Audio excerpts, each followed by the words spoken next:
Shri Annapurneshwari tours and travels channel చూస్తున్న ప్రేక్షకులందరికీ శుభోదయం. లాస్ట్ వీడియోలో పంచారామాల గురించి తెలుసుకున్నాం కదా. ఇక ఈ వీడియోలో కాశీకి దగ్గరలో ఉన్న ప్రయాగ్రాజ్లోని త్రివేణి సంగమం సరస్వతి నది పుష్కరాల స్నానం గురించి పూర్తి వివరాలు తెలుసుకుందాం. కానీ అంతకన్నా ముందు మన ఛానల్ని గనుక సబ్స్క్రైబ్ చేసుకున్నట్లయితే ప్లీజ్ సబ్స్క్రైబ్ చేసుకోండి.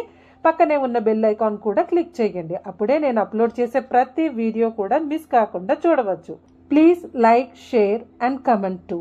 జ్ఞాన, వాక్కు, కళలకు అధిదేవతగా మాత్రమే కాకుండా ప్రాచీన భారతీయ సంస్కృతి, ఆధ్యాత్మికతకు ఒక అద్దం సరస్వతీ నది. అటువంటి సరస్వతీ నది పుష్కరాలు ఈ సంవత్సరం 2025 మే 14వ తారీఖు వైశాఖ శుద్ధ విధియ బుధవారం రాత్రి 10:35 దేవగురు బృహస్పతి మిథున రాశిలోకి ప్రవేశించనుంది. కానీ రాత్రి కావటం వలన మరుసటి రోజు అంటే మే 15వ తారీఖు గురువారం నాడు తెల్లవారుజామున నుండి అంటే సూర్యోదయానికి పూర్వం నుండి సరస్వతి పుష్కర స్నానము మొదలుకొని మే 26 సోమవారంతో ముగుస్తుంది. అయితే ఈ 12 రోజుల్లో సరస్వతి నదిలో సంకల్పపూర్వకంగా స్నానమాచరించి జప, దాన, తర్పణ, పిండ ప్రదానాదులు చేయటం వలన మన పితృదేవతలు సంతృప్తి చెంది వంశాభివృద్ధి కలుగుతుంది. సరస్వతి నది పుట్టిన మానా గ్రామం గురించి గత వీడియోలో తెలుసుకున్నాం కదా. ఇక ఈ వీడియోలో ఉత్తరప్రదేశ్ లోని ప్రయాగ్రాజ్ లో త్రివేణి సంగమం అంటే గంగా, యమున, సరస్వతి నది అంతర్వాహినిగా ప్రవహిస్తూ ఉంటుంది. ఈ ప్రయాగ్రాజ్ అంటే ఒకప్పుడు అలహాబాద్. ఈ ప్రయాగ్రాజ్ పవిత్ర కాశీ పట్టణానికి దగ్గరలో ఉంటుంది. అంతేకాకుండా ట్రైన్, బస్, ఫ్లైట్ సదుపాయాలు కూడా చాలా బాగుంటుంది. ఇటు పుష్కర స్నానంతో పాటు కాశీ, అయోధ్య, గయ, నైమిషారణ్యం, చిత్రకూట్ అన్నీ కూడా దర్శించుకోవచ్చు. ఇక్కడ కూడా పుష్కర స్నానం చాలా మంది భక్తులు చేస్తారు. మానాలో చేసిన, ప్రయాగ్రాజ్ లో చేసిన ఒకటే ఫలితం ఉంటుంది. ప్రయాగ్రాజ్ త్రివేణి సంగమం దగ్గరకు వెళ్ళాక పుష్కర స్నానం సంగమం ఒడ్డున కాకుండా బోట్ ఎక్కి ముందుకు వెళ్ళాక అక్కడ పుష్కర స్నానం చేస్తే మంచిది. అంతేకాకుండా అక్కడ సరస్వతి నది అంతర్వాహినిగా ప్రవహిస్తుంది. పుష్కర స్నానంలో పాటించాల్సిన విధుల గురించి ఇప్పుడు చూద్దాం. పుష్కరాల సమయంలో గురుడు, ఆయనతో పాటుగా సంచారంలో ఉన్న పుష్కరుడే కాదు ముక్కోటి దేవతలు పుష్కర నదిలో నివసిస్తారన్నది నమ్మకం. ఇక భౌతికంగా వేలాది లక్షలాది మంది భక్తులు స్నానార్థం రావటం ఎలాగూ ఉండేదే. అందుకే అటు దైవశక్తి పట్ల గౌరవానికి, ఇటు సాటి భక్తుల పట్ల ఆదరానికి ఎలాంటి ఇబ్బందులు కలగకుండా ఎన్నో విధి నిషేధాలను విధించారు పెద్దలు.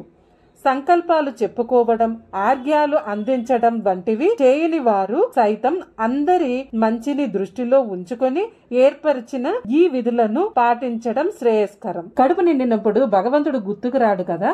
అందుకే పుష్కర స్నానానికి వెళ్లాలనుకునేవారు ముందు రోజు రాత్రి ఉపవాసం ఉండటం మంచిది.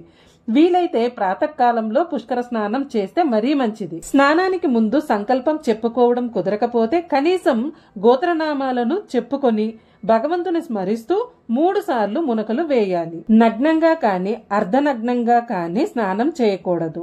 శరీర పైభాగంలో కూడా పైపంచ వంటి ఆచ్ఛాదనతోనే స్నానం చేయాలంటారు పెద్దలు. నదీ ప్రవాహానికి అభిముఖంగా నిలిచి పుష్కర స్నానం చేయాలంటుంది శాస్త్రం. దీనివల్ల మన నుంచి వెలువడే మలినాలు ప్రవాహంతో పాటుగా కొట్టుకుపోతాయి. పైగా నదికి వీపు తిప్పి స్నానం చేయటం అంటే నదీమ తల్లిని అవమానించినట్లేనట. నదీ స్నానం ముగిసే సమయాన సూర్యుని వైపు తిరిగి 3 సార్లు దోసిట్లోకి నీటిని తీసుకుని ఆర్ఘ్యాన్ని సమర్పించాలి. పుష్కరాలకు వెళ్లే దంపతులు కలిసి స్నానం చేయాలి. కలిసి 3 మునకలు వేయాలి. స్నాన సమయంలో దంతధావనం చేయటం, ఉమ్మి వేయడం, మలమూత్రాలను విసర్జించడం వంటి పనులతో నదీమ తల్లిని అపవిత్రం చేయడం మంచిది కాదు. పుష్కర స్నానం చేసేటప్పుడు తప్పకుండా శిరస్నానం చేయాలి. కానీ నీళ్లను కలుషితం చేసే సబ్బులను కాని షాంపులను కాని వాడరాదు. స్నానానంతరం పొడి బట్టలు కట్టుకుని విభూది కుంకుమలను ధరించిన తర్వాతే పూజాది కార్యక్రమాలను సాగించాలి.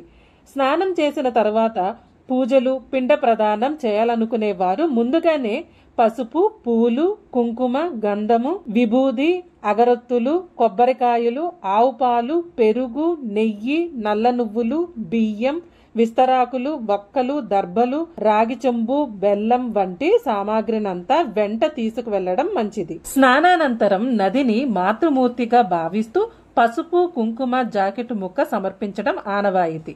వీటిని ఎట్టి పరిస్థితుల్లోనూ ప్యాకెట్లతో పాటు విడవరాదు. ఎందుకంటే ప్యాకెట్ల వల్ల నది కలుషితం అయిపోతుంది. పుష్కరాల కోసం వినియోగించే పసుపు, కుంకుమ, గంధము, విస్తరాకులు అన్నీ కూడా సహజమైనవిగా ఉండేటట్లు జాగ్రత్త పడటం మంచిది. వీటి వల్ల నదీ జలాలు కానీ పర్యావరణం కానీ కలుషితం కాకుండా ఉంటాయి.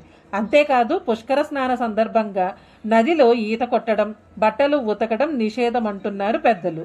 ఇక ప్లాస్టిక్ కవర్లను నీటిలో విడవడం, వ్యర్థాలను నదిలో పారవేయడం వంటి పనుల వల్ల పవిత్రంగా ఉండాల్సిన జలాలు కలుషితం అవుతాయని తెలిసిందే. అందుకని ఎక్కడికక్కడ వీలైనంత వరకు శాస్త్రాన్ని పాటిస్తూ వీలు కాని వేళ భక్తికి చోటునిస్తూ ఈ పుష్కర స్నానాలని సాగిద్దాం. చూశారుగా, ఇలాంటి అంశాలు మా దగ్గర అనేకం ఉన్నాయి. ఇవన్నీ కూడా మీరు తెలుసుకోవాలనుకుంటే మన ఛానల్ ని సబ్స్క్రైబ్ చేసుకోండి. దాంతో పాటు మీ సలహాలను, సూచనలను కూడా మాకు పంపండి. ఈ వీడియో గనక మీకు నచ్చినట్లయితే ప్లీజ్ లైక్ చేయండి, షేర్ చేయండి, తప్పకుండా సబ్స్క్రైబ్ కూడా చేసుకోండి.